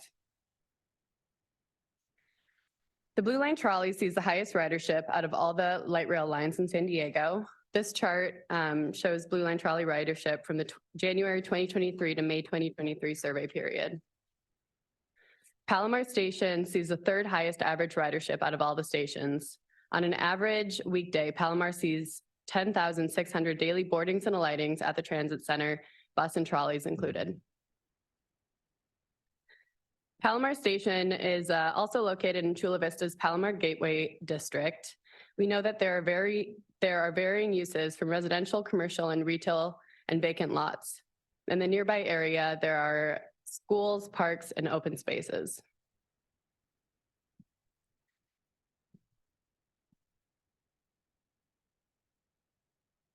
Palomar Station is well served by transit, 3 bus lines, and the trolley service station. A large, highly utilized park and ride lot is available to transit users, and a Class 3 bike lane runs adjacent to the station, and more Class 2 and 3 lanes run through the study area of influence. Pedestrian and cyclist safety is a concern at this location. Pedestrian infrastructure needs improvement in several nearby corridors. So moving on to San Ysidro, the San Ysidro Transit Center is located in the community of San Ysidro within the southern edge of the city of San Diego along the US-Mexico border. This area has been an anchor for connecting community residents, regional travelers, and the cross-border population to the rest of the San Diego region. This station is constrained by mountains to the east, the port of entry and border facilities to the west and to the north, and to the south and to the west, and I-8 and I-805 and I-8 to the northwest. This area sees an extremely high volume of pedestrian and auto traffic daily. We're building momentum with our studies in coordination with MTS and other stakeholders, and we know that this is a very unique location. With this study, we're hoping to look beyond the transit center and not repeat what's been done, but understand the potential for development in the area. We know that approximately 80 to 90K people are crossing northbound here each day to get to work, school, to be with family, run their businesses, and to live their lives. And about 20K of them are crossing on foot. Overall, San Ysidro scores 24% on California's HPI. While these scores vary from track to track, this score falls within the first quartile, meaning that this study site is scored in the bottom quarter for community health based on several inputs. San Ysidro scores 31% for DPM and 0.03% for PM2.5 air pollutant indicators. This means that San Ysidro faces extreme air pollution impacts and is among the worst in the state of California. Here is the Blue Line trolley ridership chart again. As you can see, the San Ysidro station has the highest ridership along the Blue Line by far. The average daily boardings and alightings totals to 25,000 on average at the San Ysidro Transit Center. We understand that this area has a constrained footprint due to the geography, highways, and government facilities surrounding the area. Nearby are great commercial hubs such as the outlets and the small business and the historic district, and we know that the site has great potential for transit-oriented development given the volume of people who pass through the area and its unique location situated on the international border. You can see here on the screen, there is minimal residential land uses in the area and is highly defined by commercial uses. San Ysidro is also well serviced by transit, 3 bus lines and the trolley service, the station as well. The Border to Bayshore Bikeway is currently underway to link the international border to the greater regional bike network. Additionally, a Class 2 bike lane serves the transit center, and the volume of pedestrian flow at the station make it especially unique. The pedestrian infrastructure is not currently equipped for the high volume of the flow, however. So now I'll pass it back to Lizzie to talk about the project tasks. So we kicked off this project with our consultant Gensler in October. Here you'll see the project tasks. Right now we're in between task 2 and 3, really finishing up task 3 with the study area boundary and existing conditions and moving on to task 4. So later this year, we'll begin working on the implementation strategies, developing the conceptual TOD site plans, and completing the final report. I'm going to touch on 2 of the tasks just to give you a little bit of an idea of where we're at and our ideas towards approaching these tasks. So for task 2, we're actually going to be contracting directly with 2 CBOs within our CBO network. South Bay Community Services and the Chula Vista Community Collaborative. So leveraging the CBO's expertise will help us and enable the project team to best evaluate the community needs. And of course, we are working with the different stakeholders such as MTS, the City of Chula Vista, the City of San Diego as well, creating the project development team. And for task 4, so this is as we finish up task 3, moving into task 4, This task will include a market analysis and a highest and best use analysis, as well as the deliverables that you see on the screen.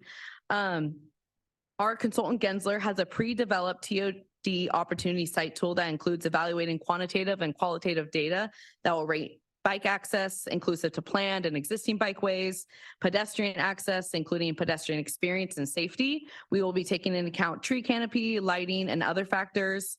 Transit access, so going beyond just the trolley stations, but taking into account all public transit frequency, as well as passenger amenities such as bathrooms.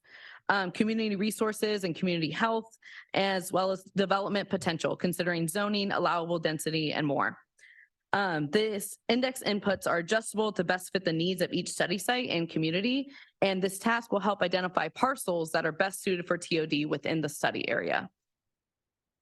The market analysis task will include a real estate market analysis and identify highest and best use scenarios, leveraging state law and local land use regulation, appropriate public financing models such as land value capture that you just heard about, and other potential private funding opportunities to develop future housing, retail, commercial, and other land use types that could be supported by the year 2035. It'll also identify opportunities to maximize housing, especially in regards to public land in that area, to develop more affordable housing opportunities. Our project schedule, just to give you guys an idea, we plan to be coming back to a number of working groups, working really closely with our CBOs for public engagement events throughout the study, and we will be finishing up this study at the end of this year. Just as a quick discussion item, how can we leverage and scale the project as a case study for mobility hub implementation regionally? So again, we see mobility hubs not just as the areas around the transit centers, but the greater areas, and how we can have more people use transit in the region. So with that in mind, and if you have any other questions, we're happy to answer them. Thank you so much. Very informative. Thank you. Do we have any questions from members of the public? We do have one member of the public, the original draw. You can go ahead. Love how you guys think that you can determine the public health quality in an area. I mean, just by even looking at the pollution exposure, which is funny because we don't even talk about chemtrails and the nanoparticulates that they spray on us every day, like barium, aluminum, human DNA, graphene, so many things. A bunch of it's highly flammable. They're not, it's nanothermite. So it's, I mean, we don't look at that, but you'll look at diesel and then you're talking about how much pollution is in San Ysidro and that you're going to go put people densely populated there. Like, it's just like the city of San Diego where it's a high fire zone. They're like, let's build really densely right here. And, you know, it's not a hazard to anybody, even though it's a high fire zone, even though you're putting people where there's pollution. Like, are you going to get rid of are you going to do like an air filter in the air before, you know, the people are all going to be densely populated in that little metropolis? I mean, it's quite funny to think we're going to have a bunch of little New York cities all over the place. Interesting, fun, 15-minute cities. Are you guys excited? You're doing a really good job pushing it. That concludes the public comments. Thank you. Do we have any comments from committee members? And I did see Imperial Beach Council member. On the pollution, it's not so much as it's coming from the American side, it's coming from Mexico. And all those cars coming across our border, they don't have smog. They don't have any kind of regulation. So how you can't control the pollution down in San Ysidro because it's not from us. It's from Mexico. Thank you for your comment. Any other additional comments or questions? No, I would like to highlight, can you go back to the individual stops and how many are, you know, how much of our transit system is utilized at each particular stop?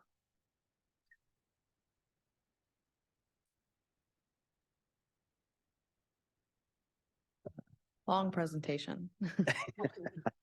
There we go. No, I just find it fascinating. I sit on MTS as well, and we go over this pretty often. You know, that San Ysidro station is heavily utilized, and there it is the largest crossing in the American continent, here in our border. There's over 120,000 individuals that come back and forth every single day to come to work, to come to eat, to come to spend money, and vice versa. And so it is important to look at this as a region and realize that we're in this together. Our pollution has no boundaries, and our transit has no boundaries because we are one large extended community. So I do think it's important to reiterate that. I also think it's important to constantly think of, although I don't represent, San Diego or San Isidro, constantly realize where our financial figures are coming from. And if indeed the MTS system and a lot of our public transit is heavily supported and subsidized by some of these transit stops in the South Bay, I think we need to make sure that we reinvest back there, because that is indeed where the backbone of our public funding is being utilized. And so thank you so much for this. I do have another question, or a quick question. Is the study that's being conducted, is it also being conducted in Spanish? When it comes to our public engagement, we will be having interpretation services and working with the CBOs that provide just bilingual kind of opportunities. And then some of our public engagement includes a tool that we are working on. We are creating a social pinpoint tool, and that'll be interpreted to, I believe, not just Spanish, but a few other languages as well. Great. No, thank you so much. The numbers are just staggering, right? To see 25,000 rides coming through San Isidro, and that being the highest stop is just amazing. That's the size of many of our cities that are moving in through one particular point. So thank you so much. Any additional comments or questions? All right. This is just an informational or discussion item, but we don't need any particular position on this, right? No. All right, so moving on to item number 8. Thank you so much. The City of San Diego's Phil Trom will be presenting on the City of San Diego's Mobility Master Plan. I hope I didn't mispronounce your name. Trom? You got it. Yeah. Perfect. Thanks. All right. Good morning, everyone. Phil Trom, Program Manager, City of San Diego Sustainability and Mobility. So excited to share this work, and thanks for having us on the agenda. Actually, you'll see a lot of connecting points from the previous items with the work that the city is doing, which is really, really cool. Wanted to share that Christine Mercado, our Senior Traffic Engineer and Project Manager, is also here to answer questions supporting this. Make sure I got this going right. There we go. All right, so yeah. Oh, I tell you, this doesn't work? Okay. Yeah, thank you. Thanks, Kendall. Okay, so an overview of this plan. It is our comprehensive mobility plan. And since we're here at SANDAG, just want to share it's similar in some ways to what SANDAG does with the regional plan.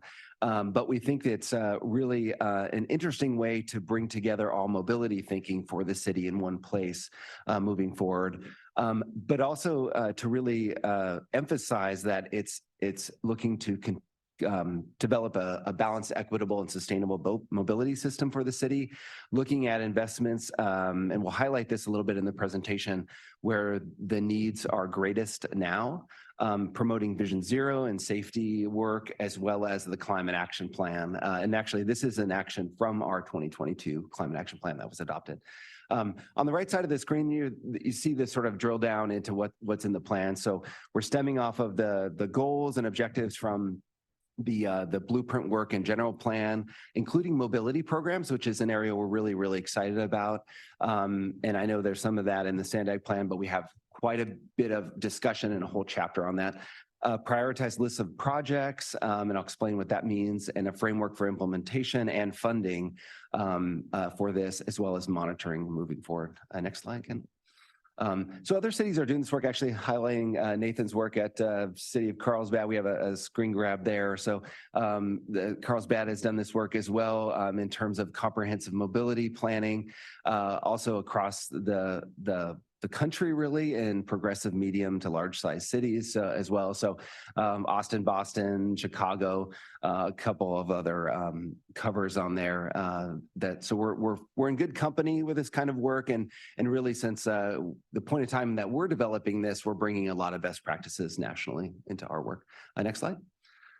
So this is a little Venn diagram to explain how this all comes together, and sort of all, a lot of you having like the planning and engineering background, you can kind of appreciate that all of this happening simultaneous is really, really exciting for planners. So we're coming off of our second climate action plan. And again, this is an action of that. But this connection between how we look at mobility solutions and meeting our climate objectives is important, as well as the land use equation for the general plan. That's the blueprint SD, the two big bubbles there. And then flanking this mobility master plan is the complete streets policy, which our council just adopted last month. And then on the other side, the smaller cover is the street design manual, which is an effort to our technical kind of manual, how we would build and implement complete streets and all these multimodal solutions that are included in the mobility master plan. Next slide. So this is like a hub and spoke of what's included. So I mentioned this is a comprehensive effort. So we're pulling from a lot of previous corridor studies. And the way that the city has approached mobility is interesting because we have about 52 community planning areas. So we do that work and we kind of spread it out and we update community plans over time. So those efforts are pulled into this work, as well as the connection with SANDAG and the regional plan projects, specifically the transit projects, also the port and other adjacent peer efforts with the airport authority.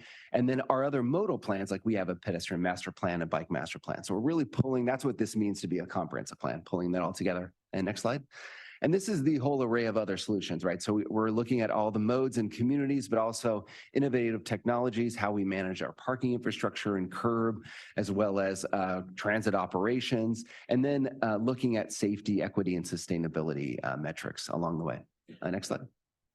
So wanted to delve a little bit into the project selection and what's included. So we looked at a lot of data layers that are stemming from sustainability work, also for greenhouse gas reduction and VMT reduction, looking at our Vision Zero hotspots in the city, as well as a lot of the work that's happening with Blueprint SD and the land use projections in tandem, I would say, with really where the transportation needs are, gaps in the system and that sort of thing. We circled up some of those geographies, and this is our first mobility master plan. So a way to sort of start talking about this is the highest need areas first, and then evaluated all those projects that fit into those focus area geographies, and then came up with our ranked project list. So that was kind of the math equation on the screen. Next slide. We looked at various evaluation criteria from these categories and scored each project on a 100-point scale, you could say.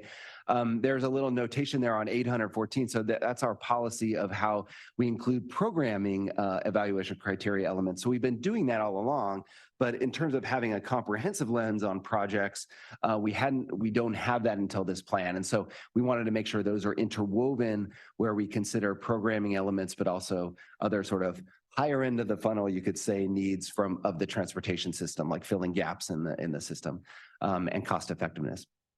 Next slide. And pivoting over to the mobility programs. So you heard today on your agenda the transit fare subsidy, and that's a really exciting one, right? And how that moves forward is also very exciting. We have that in terms of the financial incentives, but also shared mobility programs, commuter incentives, how we sort of work with technology and digital infrastructure and how we manage our system, all could be considered programs, right, for mobility, not just the rebar and steel that we all talk about when we build physical infrastructure. But those can be just as important, as Ashley and Brian highlighted with the transit fare subsidy. So we wanted to give some oxygen to that. We have a whole chapter. We have these summary sheets where we explain what those are, kind of the cost to implementation timeframe, as a program, right, what it takes to operate over time and those types of commitments, and who would do them at the city or in tandem with peer agencies and so on and so forth. So that's a bit about the mobility programs. Next slide. And next slide, Kendall. Thanks. Implementation. So we looked at what we could do in the near term. The city has 1 year and 5 year budgeting efforts. So how we could look ahead in the more immediate funding. And part of that is really hands-on, right? So one of your members, our director of sustainability who's guiding this work, Alyssa Muda, will sit on a governance group to manage those efforts that are aligning with Complete Streets and how we move forward with multimodal and comprehensive planning moving forward, which is exciting, as well as how we put more of this out there for our constituents and the public to look at projects through data viewers. But there's a lot more on near term. We have about 40 actions to really hit the ground running and really stand up these both projects and programs. Long term, by 2035, that's a marker for us for the climate action plan for achieving some really ambitious but achievable goals and targets. And so how we expand these incentive programs, how we look at future technology and evolution of the mobility system moving forward. Next slide. We will have a performance monitoring report associated with this, and our idea is very similar to the SANDAG regional plan, is to update this as a comprehensive plan every 4 years and sort of stagger it with a monitoring report. So looking at mode share, vision zero information for fatalities and serious injuries, vehicles miles traveled, commute travel times, transit boarding, a whole host of multimodal metrics that we can get both collected at the city and via the state, as well as the federal government through this, so some of the census work. Next slide. So we have a funding chapter in this, and this is also another exciting one for us to really match funding with the need for these investments. And actually one of the near-term investments is to commit to developing a long-range funding strategy to address opportunities for funding as well as existing sources over time. Next slide. Yeah, and actually this is kind of rounding out the presentation. So as I mentioned at the top, we released the draft mobility master plan this last October. So we're soliciting feedback. So we'd love for all of you to sort of dig in and take a look and let us know what you think. We will be conducting community outreach, and we'll have a flyer that will disseminate through the chair and through SANDAG. For all of you, if you want to participate in this, we're also going out wherever we can to share this work and this plan. We're looking at spring, perhaps summer adoption. We want to make sure we give enough time, given that this is a new effort with the city to get feedback along the way and to react to this draft. And then we will, as I mentioned, establish a 4-year update process moving forward. So last slide here, just we do have some new dates, and these will land on a flyer shortly. But we're going around the city basically mid-February through mid-March with our outreach. So I wanted to share a little bit of that. And having a virtual citywide event too at the end. So yeah, with that, happy to, I think that's it for us.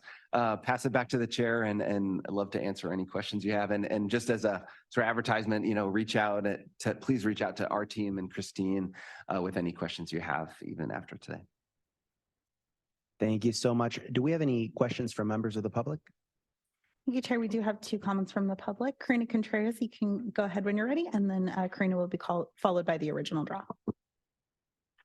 Thank you so much. My name is Karina Contreras, Transportation Policy Advocate for Climate Action Campaign. I want to thank the City of San Diego for bringing the Mobility Master Plan to SANDAG to review. Just want to continue pushing on the fact that there needs to be benchmarks in order to get to both the 2030 and 2035 targets, as stated in the City of San Diego's Climate Action Plan. In 2030, it's just around the corner. There's a mode share of 19% walking, 17% cycling, 10% transit, and we are very far from those figures. So benchmarks are going to be critical in order to prioritize funding and ensure that the projects necessary to move the target on mode share are completed within the appropriate time frame. Thank you so much. And our next speaker will be the original draw. You can go ahead. Oh my gosh. First of all, I just wanted to say the pollution from Mexico should still concern you. You're sitting there and you're building densely. It doesn't matter where it's coming from. You obviously don't care enough to protect the people from that. Anywho, the city, there's a bunch of serious injuries and fatalities going along with the, people on scooters or bikes and being hit by cars or hitting a car or, different things with the roads. They're not even keeping up with that. And I don't know why you guys think that complete streets are actually complete. They're incomplete, and they make it like a pain in the butt to drive. But this whole Vision Zero, it's like we're carbon-based individuals. So it's interesting to think about wanting to go to zero carbon. That means that we won't exist. So they're on their way there, the way that things are going. But the fact that do you think that people are going to 19% and 17% or whatever it is are going to walk and bike when right now it's like 6 and 1%? I mean, I just like these are such crazy goals. I just don't understand how you guys don't see what you're doing. But it's okay. It's easier to fool someone than to convince them that they have been fooled. So hopefully one day you guys wake up. That concludes the public comment. Thank you. Any questions or comments from committee members? Yes. Mr. Trom, may I ask you to please pull up the scheduling of when you're going to have your, it was the second to the last slide, because I'd like to take a picture of it. And I'm sorry, I didn't have the mic on. We will have a flyer to share. Oh, that has okay, the because it's not context on the and- screen too. Yeah, we just wanted to throw up some dates just because we're excited to get those locked in. Okay. But yeah, that's yeah, we Oh, there it we will is. get that to you. Okay, thank you. But I'm going to take a picture of it anyway. Thank you so much. And we'll be adding probably a couple more as well. So this is not exhaustive. Thank you. Ms. Muda? Thank you so much, everybody, for letting us share about the Mobility Master Plan. I really want to extend to all of our peer cities and agencies the opportunity, if you're interested, to have a more detailed conversation. We know our roads and our residents don't stop at our borders. So if there is interest, please reach out to myself, and then we'll get those additional outreach details to the group as well. So thank you. Thanks to the team, Christine, Phil, Christy. Thank you. Any comments or questions? Really just want to thank you all for sorry, go ahead. Nathan Schmidt, City of Carlsbad. Compliments to the City of San Diego on the plan. I've reviewed it, and in going through that process myself in Carlsbad, definitely compliments to you, just given the sheer scale that you're dealing with. There's a lot of different projects in there. Just curious about next steps in terms of implementation and funding. I guess more specific to the local funding options. Are you considering updating your traffic impact fee? Just wondering kind of what your potential funding sources may be for these projects moving forward. Yeah. So that's a great question. And thanks for the kudos too. Yeah, the funding sort, we have the chapter looking at not just the 1 year, but the 5 year. So I think we're looking at all mechanisms. I think the idea in part is to look even beyond that for ways we can justify and bring in additional grant funding. Traffic impact fee, maybe I look to Alyssa on that one specifically, but yeah, the idea is to sort of try to pair up near-term investments and existing funding in one place, because we know our community plans don't have that. I think the Carlsbad plan has that, which is great. But yeah, in terms of the specific fees, maybe I'll let Alyssa. Yeah, that's a great question. We just changed over from a community-based development impact fee to a citywide based on asset. That study was just done, so we don't anticipate updating the citywide costs for quite some time. In theory, all of these projects were already included in that calculation. And as we have more community plan updates and more focused areas with projects, that's when those updates to the citywide diff will be done. Yeah. Thank you. Any additional comments or questions? No? I really just want to commend you all coming here and opening yourself up to what's happening in your community. From an outsider's perspective, you all are definitely trying to re-envision your city and re-envision infrastructure and dealing with what I think most of our cities are dealing with, which was urban sprawl that occurred in the 50s, 60s. And we need continued growth. We need continued growth in population, and a mode of transportation that'll get us easier to go around is just essential for our communities to continue to grow. So thank you all for taking a stab at it and for sharing with us. And we definitely look forward to working together. We have Ashley giving us a little information about joint working groups. Sorry, I missed my chance at item 1 for public comment. I was busy changing the nameplates with the production team, so I apologize. But really quickly, so our joint working group was supposed to be on January 25th. You guys probably all have that on your calendar. We are canceling that. I didn't want to let you guys know ahead of time because I didn't want you to think this meeting was canceled. But it is going to be moved to March 5th. So you guys will get a new calendar hold for that as well. And please make sure you let me know if you guys will be attending. We do need to have quorum as Councilmember Rodriguez will be our chair. So Mobility Working Group does need to have a quorum to make that meeting happen for everyone else as well. So I will be sending out the invite March 5th and more to come. Thank you so much. Any additional comments, questions from committee members? Yes, Mr. Shu. So sorry, I'm not a committee member, but I just wanted to say hello. I'm Jack Shu from the city of La Mesa and currently still the chair of the transportation committee here in SANDAG and serve on the board as well. So I want to thank all of you for participating. It's really great to have all the cities involved with our regional plan. We have some real challenges going forward with the next regional plan. And I hope all the cities are very much involved with regards with the strategies in that plan. The challenges are huge with regards to not just with regards to costs and pollution, but also with regards to greenhouse gas emissions and keeping all of our cities functioning well. And we are a region. So I think the regional approach from each city is also very important so that not every city sees ourselves as just an island. So thank you for participating. I also want to just note, we have other specialized transportation concerns. We have concerns about health, which is now another goal within the regional plan, that the next regional plan really addresses reducing health impacts in our entire region. So many of our cities have very high pollution rates, primarily due to transportation. And that affects many of your cities greatly to greater than we have census tracts in 75 percentile higher in diesel particulate matter in most of your cities. So we want to reduce that I hope you can bring back to your respective city council members to say that through SANDAG, we want to address that. We want less illness in our region. So that's something that the regional plan, I hope, will address as well. So, but thank you very much for participating in this important process within our region. Thank you so much, Councilmember Shu. Very much appreciated. So last item, just the next Mobility Working Group meeting will be Thursday, March 14th, 2024. Thank you all so much. We're ending the meeting at 11:29. Great on time, by the way. Thanks.